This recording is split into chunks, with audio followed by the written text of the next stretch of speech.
to a challenging government forensic project in her quest to solve the riddles surrounding lost souls in her country.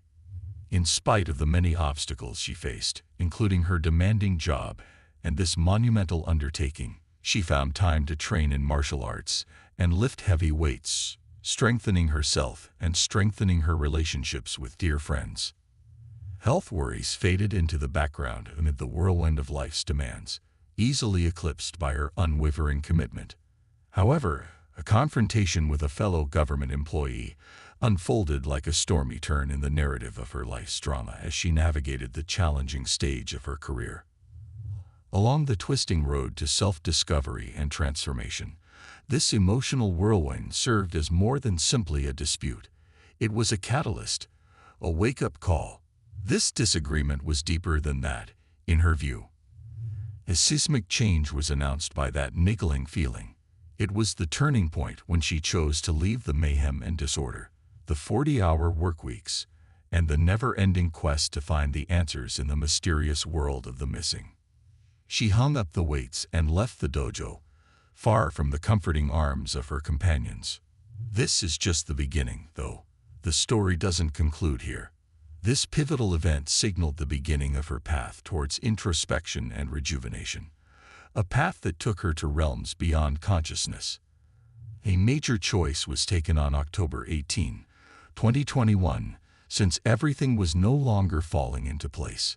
She broke off a relationship, quit her job, stopped exercising, and pulled out of the project. Around midnight that night, she went to bed, and that was the beginning of her incredible voyage. There were no boundaries to space, time, or physical structures, and she was alone in this emptiness. Suddenly, she felt someone standing next to her, setting in motion an unusual tour of the gallery. Scenes from her life unfolded simultaneously in an unlimited number of squares displayed in this gallery. The primary hues displayed by these squares were yellow, orange, and red. As they explored this array, the being accompanying her offered explanations. In the midst of it all, she felt an enormous calm, as if the universe was inherently stable and in tune with itself. Step by step, they entered each of these squares. From her upbringing, one scene sticks out in her mind. As she saw her grandmother beat her, she seemed to be living in another reality, apart from the physical one. From her vantage point, which was expansive, the glowing being by her side appeared to lack a defined shape. She picked up on the strands of truth and experienced every detail, including her grandmother's fury and the agony. Realizing the depths of sorrow someone may hold, a terrible melancholy swept over her, despite the facade of normalcy. The entity was also given ongoing explanations of what was happening. They made it to a massive square with a couple and a man's back after going around every square. Unexpectedly, she found herself in another dimension as she prepared to enter this square solo. As she was about to go on what might have been her next life, the reason behind her departure remained a mystery. Surprisingly, Vishnu was standing before her, wearing nothing more than a plain brown loincloth. He sat on the grass in the lotus posture, his back to the sun and the sky painted with pink and gold. Profound and total serenity, untarnished by pain, was bestowed upon her by this meeting, an ineffable feeling alien to Earth. To Vishnu, it seemed as though she had crossed over into a world where moral concepts did not apply, where concepts like pain had their own distinct, sinister, and heavy dimension. By stressing our inherent freedom to behave as we like, he brought attention to the insignificance of rites and sacrifices. Vishnu had a wooden spoon in his right hand and a white blossom in his left. Importantly, Vishnu did not have a navel. Her bond with Vishnu was like a whispered treasury of wisdom. It went beyond words. The lean, elongated dark blue figure adorned with thick and dry-looking skin encircled Vishnu's eyes, which were bigger than human eyes. A miraculous change occurred to Vishnu's visage as she tried to make sense of the intensity of the encounter. It started off looking eerily like her therapist, then transformed into her own reflection, and eventually took on the features of innumerable other people. It seemed as though it had pieces of different people's faces, even though the face itself had not changed. She wanted to know who this mysterious figure was, so she asked. His serene smile revealed that he personified the universal human experience. In response, he didn't waste any time in asking whether she wanted to come back.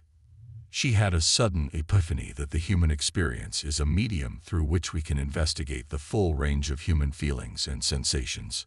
There is a beautiful tapestry of life on earth that includes pain, suffering, joy, and pleasure.